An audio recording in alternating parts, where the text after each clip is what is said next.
Hello and welcome. In this video, we are going to explore the fundamentals of networking in Python using sockets. If you have ever wondered how computers talk to each other over the internet, or how to build your own chat application, this is where it all starts. We will break down the concepts into simple, bite-sized pieces. So, what exactly is a socket? Imagine a socket as an electrical outlet in your wall. It is an endpoint. It is the interface where your application plugs into the network to send or receive data. Just like you need a plug to get electricity, your program needs a socket to get data from the outside world. Most network applications follow the client-server model. Think of this like a customer at a restaurant. The client is the customer who initiates the conversation by asking for something. The server is the restaurant that waits for requests and provides the service. Your web browser is a client, and the website you are visiting is the server. To send data to the right place, we need two things: an IP address and a port number. Think of the IP address as the street address of a building. It identifies the specific computer. The port number is like the apartment number within that building. It tells the computer which specific application should receive the message. There are two main ways to send data: TCP and UDP. TCP is like a phone call. You say hello, ensure the other person is listening, and verify they heard you.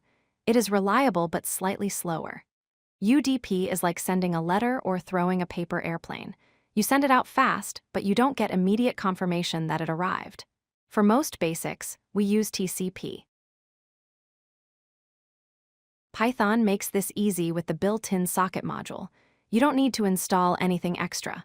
By importing socket, you can create a socket object.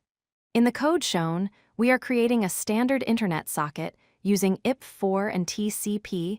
This object becomes our tool for all network communication. If you are building a server, there are three key steps. First, you bind the socket to a specific address so the network knows where you are. Second, you listen for incoming calls. And third, you accept the connection when a client reaches out. Once accepted, you have a direct line to talk to that specific client. The client side is much simpler. You just need to connect.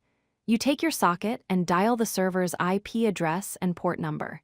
If the server is listening and accepts your call, the connection is established and you are ready to share data. Once connected, we use the send and receive methods. There is one golden rule here. Sockets speak in bytes, not strings. You must encode your text into bytes before sending and decode the bytes back into text when receiving. If you forget this, Python will give you an error. To recap, sockets are the endpoints of network communication. We use IP addresses to find computers and ports to find applications. Python's socket module gives us simple tools to bind, listen, and connect using reliable protocols like TCP. Now you have the foundation to start building your own network tools. Happy coding! If you like this video, hit that like button and don't forget to subscribe. Visit codelucky.com for more such useful content.